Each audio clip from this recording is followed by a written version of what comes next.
Escuela del Sur. We are here with a special guest from Romania. Welcome, Goran Velin. Hello, my name is Goran Velin.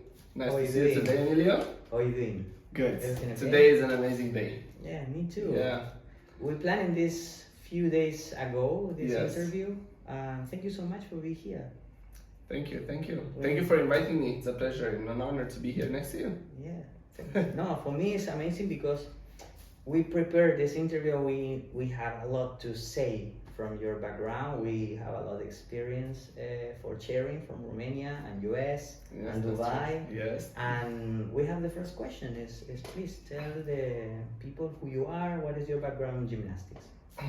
So my name is Goran Velin. I am 32 years old. I'm from Romania. I've been doing gymnastics for 13 years. I am currently a gymnastics coach in Dubai, as you said, in Dubai.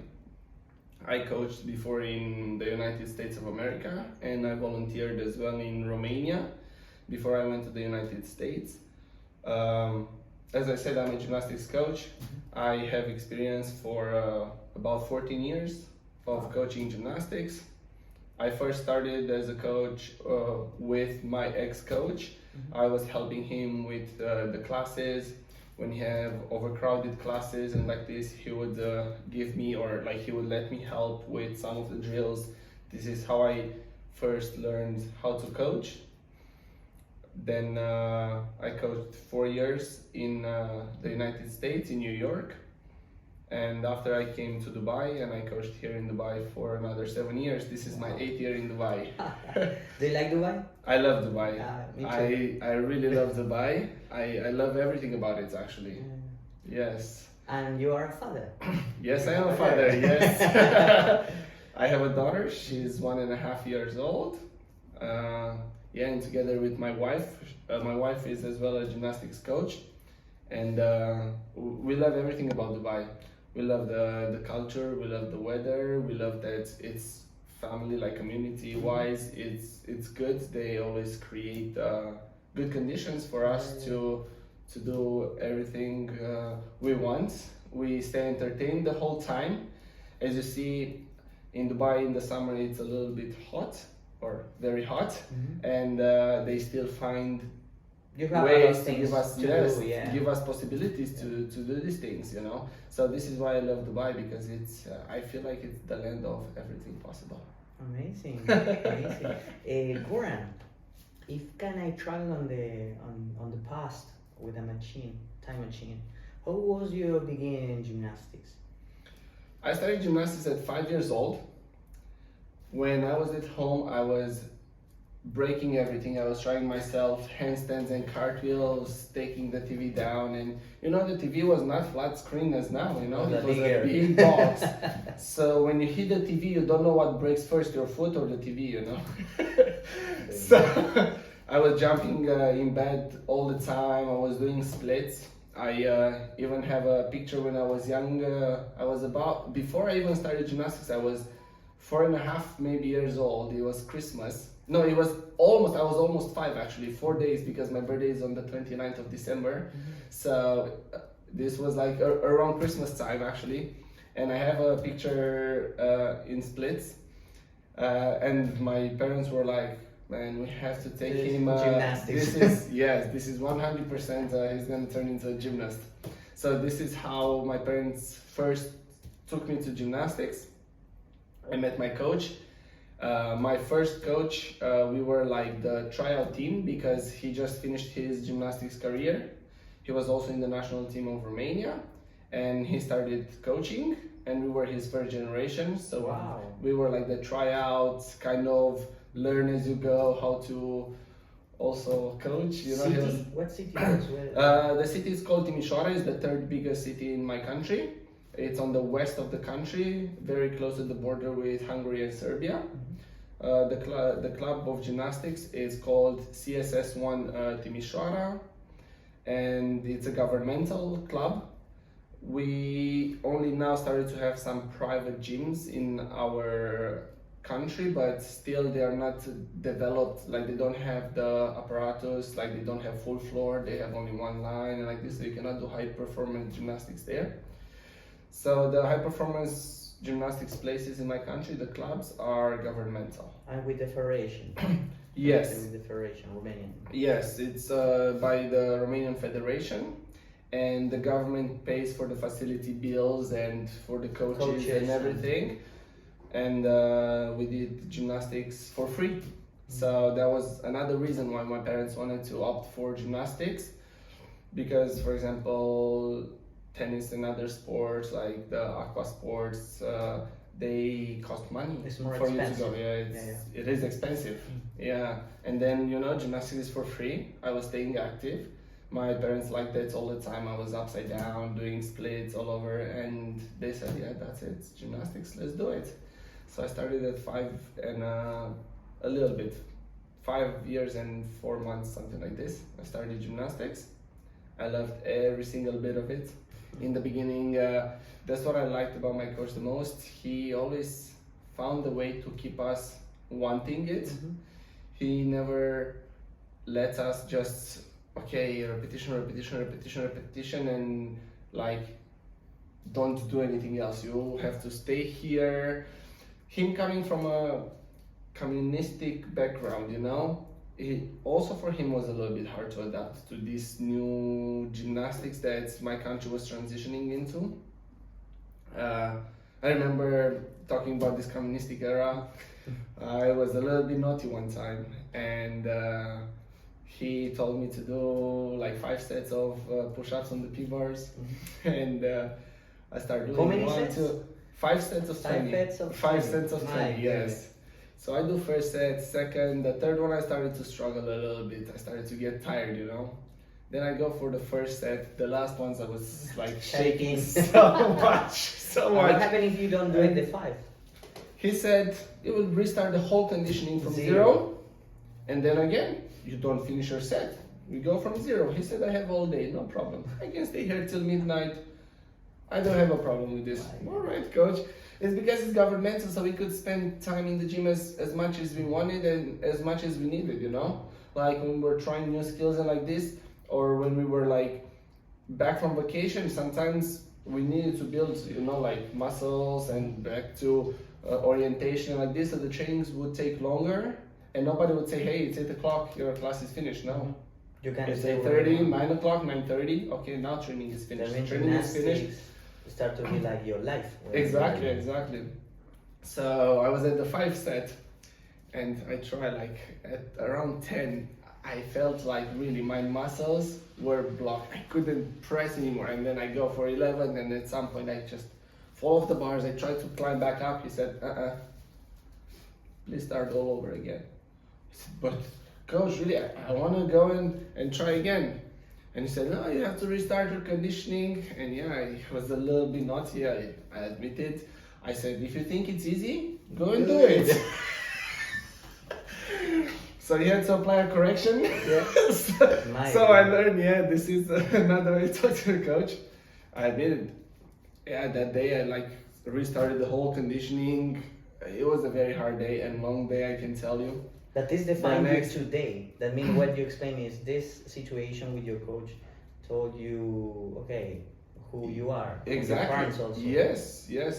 Like this teaches you certain values and respect, towards people who really try to help you the best that they can, So the next day I came back to training. I felt really bad, First thing I said, coach, I shake his head and I said, I'm so sorry for what I said today. Really, it's not the right.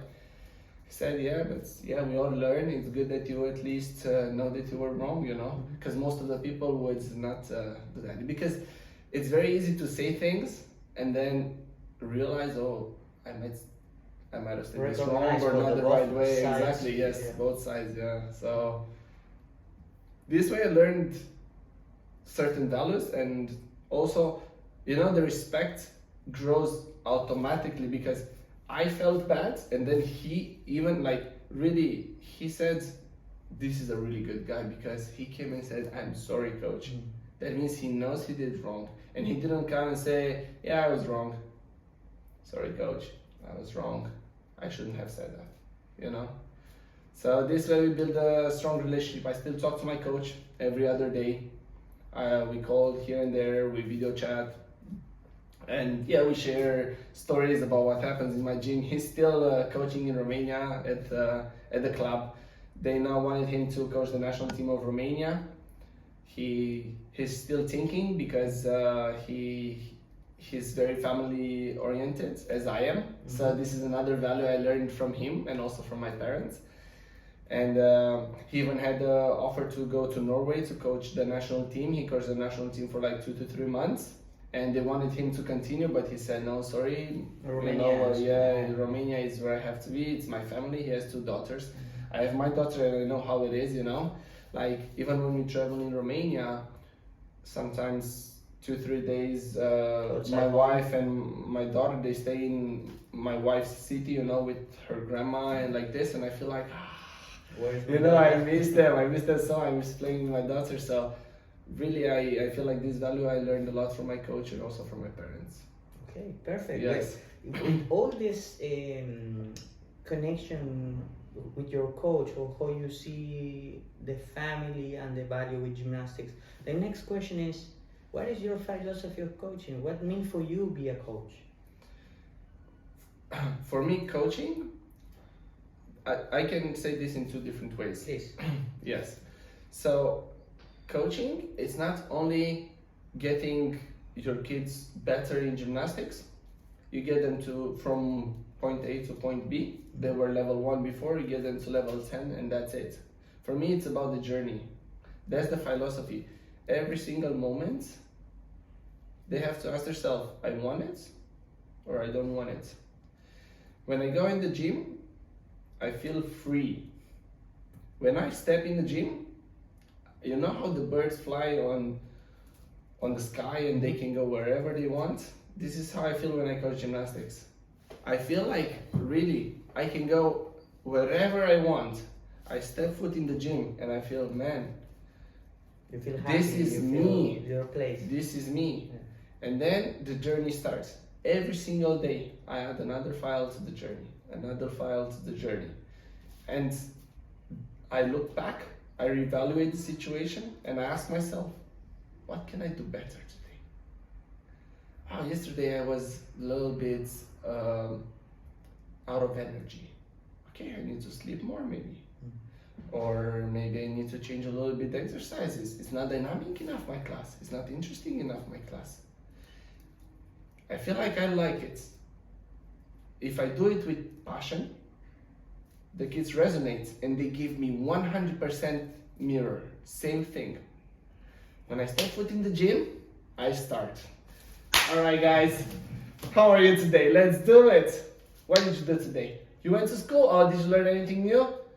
Some kids, you know, in school are More shy. a little bit, shy and like this, you know. And then they start slowly, and then I go, oh, but you're excited for gymnastics. You came, we're gonna jump on the trampoline today? Oh, let's do it. If you like, give me a high five, let's go. And then they go, oh, yes, coach, let's go. So then they change from, my day was good. Okay, let's go. Where's the trampoline? Oh, let's go, let's follow, let's go, you know? And then they're on the movement, and then the journey continues. So coaching is not only about doing the skill and that's it. It's everything around it. For me, coaching is also discipline. The kids will learn. Also, I'm a pure example for them. They follow what I do. They follow what I say. Because I'm a role model for them. My kids, if I punish them or if I raise my voice, I never do, but if I raise my voice, nothing works. Like if I tell them, look guys, I'm disappointed in you today. We put together, because we are a team, me and my kids, we're a team together. We put so much effort into it, and today was not that day. Every single day we come here, we give 100%, and today I'm disappointed.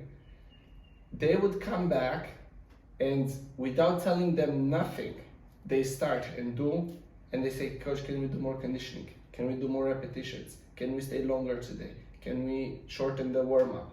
They come up with solutions already because they feel that they didn't do their 100%. Man, the next day, I don't know, it's like they drink 5 energy drinks, and they are on the move, man. They are unstoppable. They fall, get back up. They don't care. They fall a little bit, I see like they are maybe limping a little bit, I don't know, they landed funny or something. They go back in. Are you alright? I'm alright, coach. Okay, do one more. Can I do two more? Of course you can do two more. You can do three more if you wish. Alright, coach, I'll do three more. And everything starts with, as I said, discipline, passion, energy, how dynamic is my class. So behind every single class, there is, not only years of experience, but I plan ahead. Okay, what do I want to achieve today with my kids? Not only back tuck or this, no. They learn to work better, more efficient, cleaner. If I see, let's say we do splits today. We do splits every single day, but sometimes we take a little bit longer for the splits to correct some of the things. Maybe their hip is crooked or something like this. And they say, coach, is my split okay? And then I look, okay, put the knee here like this. The next class, I want to evaluate. Do they do it without me telling them that their hip is crooked? Or they don't?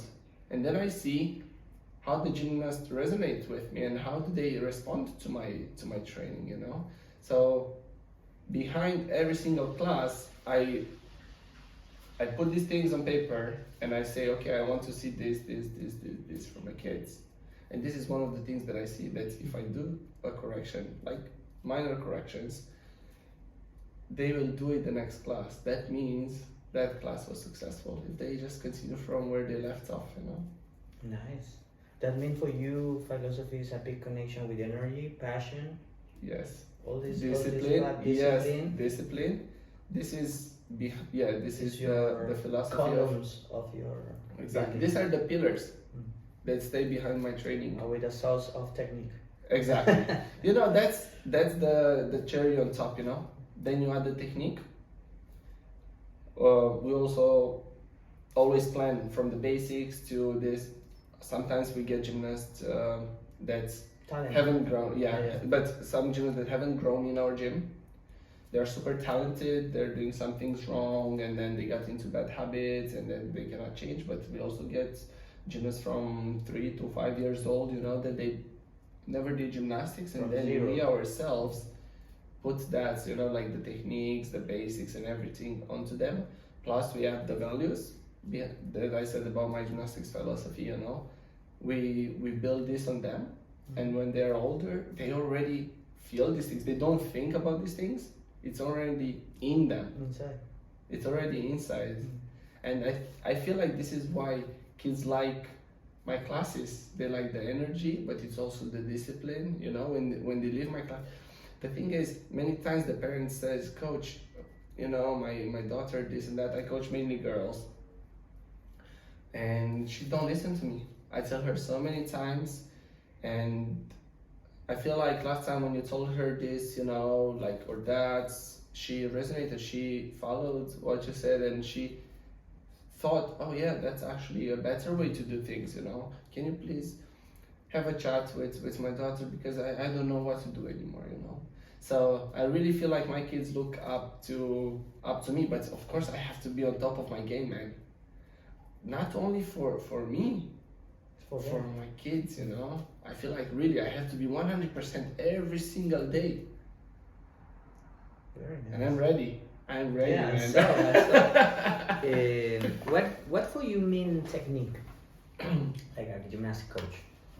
For me, a technique is the easiest way to do a skill. This is a technique for me. Because we can say correct and not correct, but sometimes I see this correct and you see this correct. And they can both be correct, but it depends for what you use. Execution. Exactly. Yeah. How you execute that thing and like what you use it. But for me, the technique is the easiest way to do things. Using the momentum, using the body position, using, because there has been so many studies about technique, and they say, oh, I like this technique better, I like this technique better. As you know, in gymnastics, there's always 2-3 techniques of doing things. as our friend Flavio said, with the twist techniques, you know, like you have The magic three- wand that you remember. Exactly. And you have 3 different techniques to do one skill. Which one you choose? Well, You it can depends mix. on many factors. Yeah. Exactly. And it depends on many factors. Maybe one kid doesn't understand this technique, but he's great at the other one. And I feel like the technique is the easiest way for that child to do a skill. To raise the skill, yeah. Yeah. And it's like when I don't remember now who told me that, but it was very nice. Yeah, I remember. Giacomo in Stuttgart, Italian coach. Mhm. He worked in Ireland, he worked in Italy, and now he's with the young national team of Germany. He told me, look, you repeat the strength conditioning or all the planning for someone else. You copy like you cooking. So yeah, The recipe. understand the Yeah. recipe, but the chef know how to mix different ingredients for prepare the class. That means what you're talking about technique is what I remember from here. It's like, okay, what technique is better, fixed or suitable for this gymnast? That means it's not only one through or one way to teach. Yes. Different ways, different coaches, different gymnasts. What Yeah. is you will choose? Because I feel like if there would be for gymnastics like one book with the best technique that suits all the kids, the best conditioning that fits all the kids, the best flexibility training that fits all the kids, it would be one book. Everybody would do from A to Z. All the gymnasts would be 100% the same, which is definitely not possible. It's impossible. That's why we have over 10,000 books written about gymnastics, and they are all like in different languages, different Culture, chapters, environment. Yes, Yeah, it's true. because it depends a lot on where, like here in Dubai, where will kids climb the trees, like in Romania? In Romania, if you go in a park, at least 10 kids are up in the tree. Here in the palm trees, where will they climb? They so don't. hot or go outside. Exactly. This is the point. So then, in one way, they had to kind of follow. Then they made like playgrounds with monkey bars. So they kind of climb a tree. It's monkey bars. It's a bit different, but almost, you know, like I feel like there are solutions always. And as I said, it's everybody depends on the culture of the area where you are, of the weather. There's many factors that go into this. Yeah. And this is how you have to adapt to your own Your place. your own place, situation. Yeah.